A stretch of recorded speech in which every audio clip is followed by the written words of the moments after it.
խոսել բոլոր այն բառերը, որոնք ես օգտագործում եմ։ Մի քանի օր առաջ Հայաստանի Հանրապետության վարչապետը հանրային տրանսպորտում բանավեճ է ունեցել քաղաքացու հետ։ Գուցե էմոցիոնալ, չեմ մտնում այդ դաշտ, էմոցիոնալ եղել, էմոցիոնալ չի եղել եւ այլն։ Այո, գուցե էմոցիոնալ։ Եվ դրանից հետո մի աղմուկ աղաղակ է բարձրանում, մարդիկ իրենց կարծիքներն են տարբեր շրջանակներ հայտնում եւ մասնավորապես մեր խորհրդարանական ընդդիմության երկու պատգամավոր Տիկին Գրիգորյանը եւ Տիկին Խամոյանը, ափսոս էստեղ չեն, ես կուզենայի նրանց այստեղ տեսնել, նստած, ներողություն, Տիկին Գրիգորյանն էստեղ է, նստած քննարկում են Ռոբերտ Քոչարյանի հետ այս հարցը, որտեղ Ռոբերտ Քոչարյանը իր կարծիքն է հայտնում, ասելով, որ այդ մարդը չունի հայկականության կոդ, մի քիչ չեմ կարող ճիշտ արտաբերել ինչ էր, երևի նկատի ուներ հայկական երևի դաստիարակության, շնորհակալություն պարոն Մինասյան, ես այս նույն հարցը, ինչ քիչ առաջ պարոն Ավետիսյանին տվեցի, ուզում եմ տալ իմ գործընկերներին, դուք դիսկոմֆորտ չեք զգում այդ ժամանակ, դուք չեք ուզում հարցնել, որ օրինակ երբ ոչ թե քաղաքական բանավեճ էր տեղի ունենում, օրինակ եմ ասում, քաղաքացու հետ եւ դա էմոցիոնալ էր բան, այլ ընդամենը մի քաղաքացի որոշել էր ողջունել նախագահին սրճարանում, շնորհակալություն դասընկեր, ես դա չգիտեի, ողջունել եւ այն էլ ուղղակի մի քիչ ավելի կենցաղավարի, ասելով «Պրիվետ Ռոբ», գուցե դա ասվել էր, որպեսզի ավելի հասկանալի լիներ, որ դա ողջույն է, ես չգիտեմ ինչ էր այդպես արվել, բայց այդ մարդը այլևս կյանքից զրկված է, եւ ես ուզում եմ հասկանալ, դուք դիսկոմֆորտ չեք զգում, երբ քննարկում եք մարդու իրավունքների հետ կապված որևէ հարց եւ հարց չեք տալիս։ Ես գիտեմ, որ դուք ձեր վերլուծական միտքը վստահ եմ, պետք է որ թույլ տա այդ հարցերը ձեր մեջ ծագելու, բայց թույլ չի տալիս։ Եվ ավելին ասեմ, Ռոբերտ Քոչարյանի որդին հայտարարում է, որ ինքը մենք ձեզ հետ ենք, թե ինչ էսպիսի մի բաներ, ում հետ եք, այդ որ այդ մարդը գնաց սրճարանում ու չվերադարձավ, սրճարանում զուգարան գնաց ու չվերադարձավ, այդ ժամանակ ում հետ էիք դուք, թե ձեզ ողջունել չի կարելի, իմանանք ուղղակի, ես ուզում եմ հասկանալ էլի, ինչի դուք այս հարցերը չեք բարձրաձայնում, ինչի չեք հարցնում մի անգամ, լավ, հանրային չեն հենց, կարող եք քաղաքական աբյուզի եք ենթարկվում եւ չեք կարողանում ուղղակի խոսքի մակարդակում դա բերել, սենց արեք, ժողովուրդ, կօգնենք, ընդհանրապես ես ձեզ առաջարկում եմ, երբ որևէ հարց քննարկում եք, ձեր շուրջը նայեք, որովհետև այո, դուք կարող եք որպես քաղաքացի մարդու իրավունքի հետ կապված ինչ-որ հարց ունենալ, մտքեր ունենալ, բայց ձեր տեղը ձեզ թույլ չի տալիս դրա մասին խոսել, ձեր տեղը ձեզ խանգարում է դրա մասին խոսել, եթե նույնիսկ մի բան էլ ասեմ, անդրադարձել էին, որ հերոսի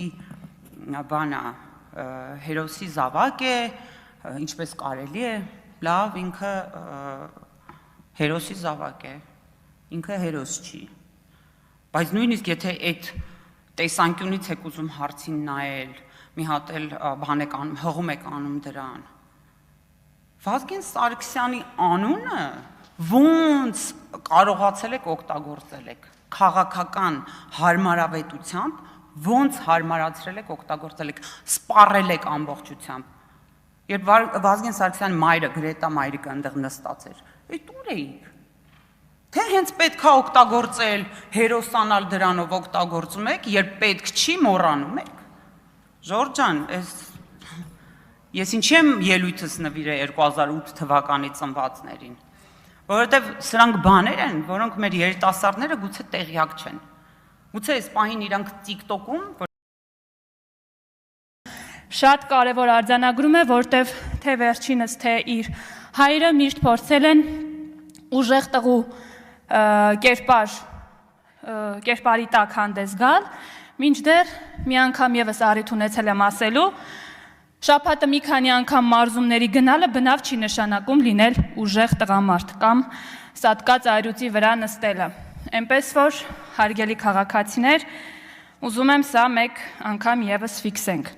Արդեն մի քանի օր է ազգային ժողովում մենք արտահերթ նիստեր ենք գումարել, շարունակում ենք մեր աշխատանքները, տարատեսակ թեմաների քննարկումներ ենք իրականացնում, երեկվանից էլ տիկին գլխավոր դատախազը ազգային ժողովի այս ամբիոնից մեզ ներկայացնում է միջնորդություն, կապված Քոչարյանի պատգամավորներից մեկին անձեռնխելիությունից զրկելու հետ, բայց նույն դաշնակները, պատիվ ունեմը, Քոչարյանի մյուս պատգամավորները փորձում են անլրջացնել այս process-ը եւ դեմքի լուրջ արտահայտությամբ իբր հարցեր են տալիս գլխավոր դատախազին, փորձելով ոչ հիմնավոր տպավորություն, ներկայացնել, որ դատախազը այստեղ եկել է եւ ինչ որ ոչ հիմնավոր եւ որևէ թույլ գործ է ներկայացնում, մինչդեռ բացարձակապես հակառակն է եւ տիկին դատախազի ներկայացրածը սարսափելի մի իրականության մասին է խոսում։ Հարգելի քաղաքացիներ, բանից պարզվում է, որ այս դալիճում մեր կողքին նստած է եղել մի մարդ, Արթուր Սարգսյան անուն ազգանունով, ով մաս է կազմել, մասնակից է եղել մի օրհնված, ճակերտավոր օրհնված ահաբեկչության, որի ընթացքում վերջինս իր ընկերների հետ պատրաստվում էր սպանել ոչ միայն վարչապետ Նիկոլ Փաշինյանին, ոչ միայն ազգային ժողովի նախագահ Ալեն Սիմոնյանին կամ արտաքին գործերի նախարար Արարատ Միրզոյանին, այլ սիրելի քաղաքացիներ, նաև ձեզանից մի քանիսին։ Այո, նրանք պատրաստվում էին այրել մեքենաներ, մի քանիսին գյուլել պատերի տակ, իմիջայլոց այստեղ իրենք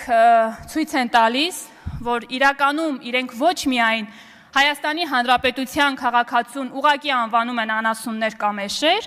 այլ հենց հավատում են, որ դուք այդպիսին եք, հարգելի քաղաքացիներ, որովհետև չի կարող մեկը խոսել մի քանիսին գյուլելու եւ հետո ընտանիքին որևէ փոխհատուցում տալու մասին եւ արտահայտվել, որ այդպիսով այդ ընտանիքները կլինեն գոհ եւ երջանիկ եւ իրենք էլ կգան իշխանության։ Ես վստահ եմ, որ Հայաստանի Հանրապետության քաղաքացիները այս ամեն ինչը շատ լավ գիտակցում են։ Ու վստահ եմ, որ նաև այս գիտակցումը հասկանում են այս նույն մարդիկ, ահաբեկչություն իրականացնող մարդիկ,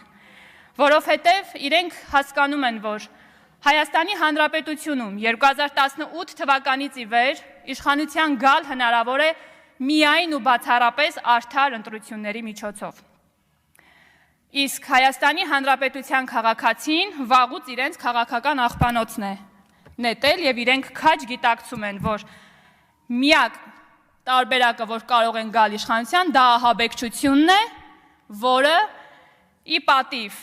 եւ ի շնորհիվ Հայաստանի Հանրապետության իրավապահ համակարգի բնում խեղդվեց այդ ձեր օպերացիան։ Շնորհակալություն եմ հայտնում առիթից օգտվելով եւս մեկ անգամ մեր իրավապահ համակարգին։ Հարգելի քաղաքացիներ, այս սրբապիղծ ահաբեկչական ծրագիրը ղեկավարում էր Տավուշից Երևան գալու ճանապարհին գառնուկներ գրկող, երեխաներին համբուրող եւ Աստծո անունից հանդես եկող, բայց միևնույն ժամանակ սատանայի հետ գործարք կնքած Վազգեն Գալստանյանը։ Սրանք խոսում են եկեղեցու անունից, խոսում են, որ այսօր քաղաքացիական պայմանագիր կուսակցությունը, խմբակցությունը, իշխանությունը դուրս է եկել հայոց եկեղեցու դեմ։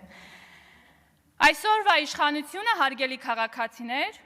փորձ է անում եւ ամեն ինչ